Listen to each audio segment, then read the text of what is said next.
Some business stories now. Judge Dennis Davis says that raising value-added tax or VAT is not on the cards for now. He was speaking at an Investec panel discussion in Johannesburg today.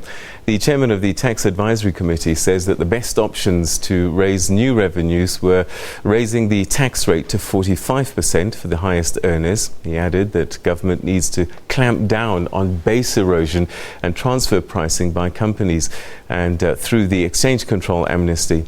Judge Davis also said that it was possible that the skills development levy be raised by a percentage point to 2%, this to help fund increased funding for higher education.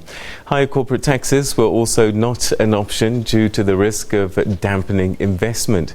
Finance Minister Pravin Gordhan has said that the government has to raise an additional 28 billion in tax to meet fiscal targets over the medium term.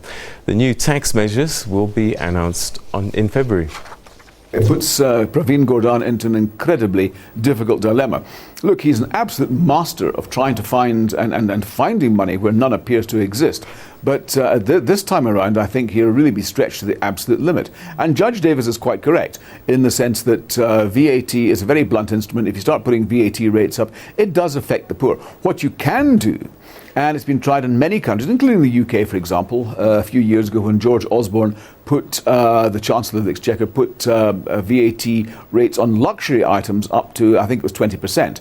And they subsequently came off. But so what you can do is you can raise extra tax by fiddling with the VAT tax rate. In other words, ensuring that you don't mess with the lower income groups by just raising VAT generally, but you still get more VAT coming in on the luxury side of things. I don't know if we have quite the same degree of latitude to be able to do that in South Africa, given the relatively small base of high income earners. But nevertheless, I think it's something they could try. But again, I can't stress enough that it's going to be an incredibly difficult exercise come February when Pravin Gordhan has to present his next budget.